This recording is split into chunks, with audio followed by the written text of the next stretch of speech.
이슈 투데이. 네, 이 라구나우즈의 대만 장로계 교회에서 총기 난사 사건이 벌어진 지 일주일이 넘었습니다.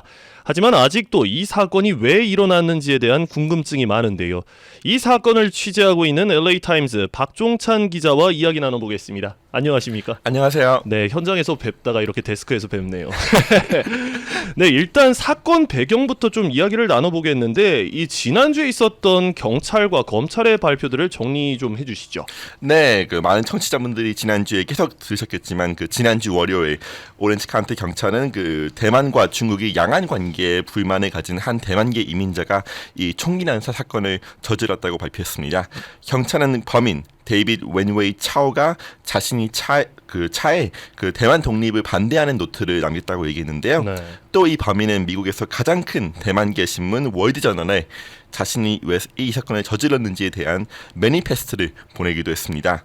신문은 매니페스토의 내용을 소개하진 않았지만 범인인 이 문서를 독립을 파괴하는 천사의 일기라고 제목을 지었다고 얘기했는데요. 오렌지 카운티는 범인을 살인 그리고 살인 미수죄로 기소한 상태고요. 또 징후범죄 기소도 생각하고 있다고 말했습니다. 근데 많은 분들이 궁금해하는 부분이 뭐냐면은 왜 대만계 범인이 대만계 교회를 타겟으로 했냐라는 거거든요. 대만 장로교 교회가 대만계 커뮤니티에 뭐 어떤 큰 의미가 있는 곳인가요? 네, 일단 처음에 이제 중국계 이민자가 이 총기 난사 사건을 벌인 거라고 이제 처음엔 얘기가 나왔는데 이제 좀 그랬었죠. 리포팅을 하다 보니까 이제 대만계로 이제 바뀌었는데요. 대만 장로계 교회는 몇십 년 전부터 대만의 민주화 독립을 지지했습니다. 네. 대만과 한국의 민주화 역사는 좀 비슷한데요. 네. 중국 국민당이 이제 중국에서 이 공산당과 전쟁에서 패배한 후 대만으로 내려온 1949년부터 1987년까지 대만은 중국 국민당이 유신 체제 일당 독재 체제였습니다. 이 기간을 백색 테러라고 부르기도 했는데요. 한국도 1987년에 이제 민주화가 됐죠. 네. 대만도 같이 이제 그때 민주주의가 됐는데요. 민주화가 되기 전 몇천 명이 처형되고 또 몇십만 명이 정치적인 이유로 투옥을 해야 했죠. 그런 일이 있었군요. 네, 이때 당시 대만 장로계 교회는 대만의 민주화 그리고 중국 국민당 그리고 중국과의 공식적인 독립을 부르짖었는데요. 많은 독립운동가 민주화 운동가를 지켜주기도 했습니다. 한국이 천주교 예. 생각하시면은 좀 네. 이해가 좀 편하실 겁니다. 민주화 후에도 대만이 독립을 계속 지지하고 있는데요.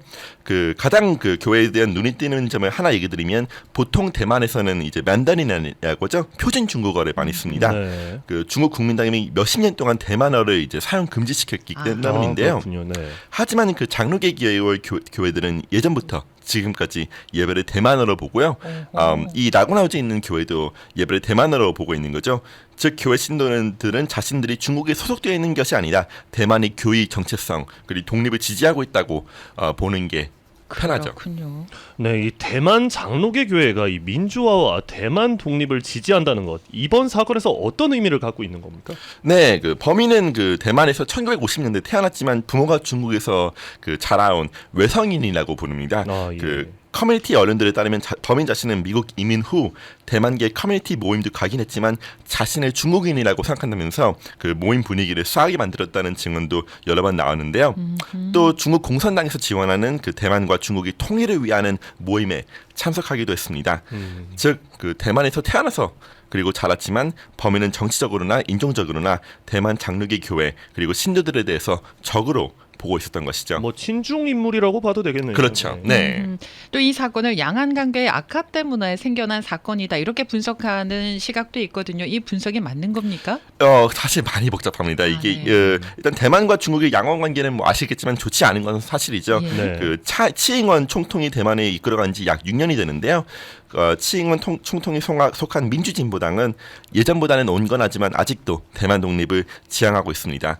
또 대만 장로교회에서 많이 서포트를 받는 당이기도 하죠. 예. 네, 제가 얘기를 나눈 몇몇 전문가분들은 이 사건을 조금 양안 관계에서는 조금 다른 시각으로 분석했는데요. 민주화 후 그리고 일당 독재 체제가 끝난 후 시간이 지나면서 대만에서 살고 있는 분들이 대만인 정체성이 더욱더 강화되고 있습니다. 한 여론조사에 따르면 대만에서 살고 있는 분 중 60%는 자신을 대만인이라고 생각하고 있고 30% 정도는 자신을 대만인 그리고 중국인이라고 생각하고 있다고 하는데요. 대만에 살고 있는 분 중 자신이 중국인이 정치성이라고만 생각하고 있는 인구는 10%도 안 됐습니다. 네. 즉 범인과 같은 정체성을 가지고 있는 사람들이 계속 줄어들고 있다는 것인데요.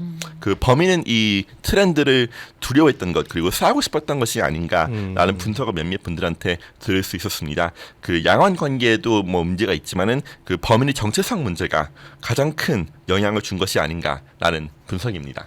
네, 뭐 박종찬 기자도 잘 아시겠지만 이 참 범행 동기 캐내는 게 제일 어렵거든요. 아, 진짜 어렵습니다. 네, 네. 그렇죠. 예, 이 사건과 또 이 최근에 발생했던 뉴욕주 버팔로시에서 일어났던 총격 사건의 동기가 비슷하다는 분석도 나오네요. 네, 그 버팔로시에서 일어난 충격 사건은 이제 백인 우월주의자가 흑인을 타겟했죠. 그때 이 백인 범인이 매니페스토에서는 Great Replacement Theory라는 얘기가 나왔습니다. 네. 이 얘기는 유색인종의 인구와 힘이 커지면서 백인 위주의 문명이 저물고 백인의 정체성과 힘은 더욱 약해질 것이라는 이론인데요. 이 이론과 라구나 우즈 그 총기 난사 사건 범인이 가지고 있는 생각이 그 비슷하다는 분석도 나옵니다. 그 중국 국민당 체제에서는 이제 범인 그 같은 외성인 즉 진국 출신 사람들을 우대하면서 외성인 분들이 이제 좋은 일도 얻고 힘을 얻었는데요. 그 범인은 이 체제가 무너지면서 외성인 위주의 정부는 저물고 또 이제 외성인 정체성과 힘은 약해지고 있다는 생각을 했던 것은 아니었나. 그 대만 그 본토 그에서 오래 살고 있었던 그분들 힘이 강해지고 있는 건 아닌가 그런 생각을 하면서 이 범행을 저지르게 된 것이 아니었나라는 분석입니다. 범인은 범행이 끝나고 뭐 행보가 어땠어요? 범행이 행보가 끝나고는 이제 잡혔죠. 잡혀서 네. 이제 그 감옥에 이제 수감됐는데 예. 범인 직전에는 이제 그 몇 달 전부터 범인 인생이 망가지는 것을 이제 범인 이웃들은 보고 있다고 증언했습니다. 그 범인은 아내와 이혼을 했고 예. 또 나이가 들면서 이제 68살이잖아요. 그렇죠. 그 예. 일을 얻을 수가 없었고 또 라스베가스 아파트를 렌트를 못 내기도 했다는 증언을 들을 수 있었는데요. 몇몇 교회에 자신이 살 곳을 알아봐달라고 부탁도 해봤지만 모든 교회가 범인의 요청을 거절했다고도 했습니다. 결국 범인은 이제 3월달 퇴거 명령을 받아서 자신이 라스베가스 집을 떠나야 했죠. 이웃들은 그 범인이 정신적으로도 좀 문제가 있었다고 했습니다. 몇 년 전 범인이 어떤 사람한테 폭행을 당한 후 그 네. 야구 배트로 그 폭행을 당한 후 범인은 심각한 불안 증세를 가지고 있었다고 증언을 하기도 했죠. 하지만 이 정신 건강에 문제가 있다고 해서 이 그 범행을 익스큐즈 시키는 건 절대 그렇죠. 안 합리화될 되죠. 수 없습니다. 절대. 네. 네.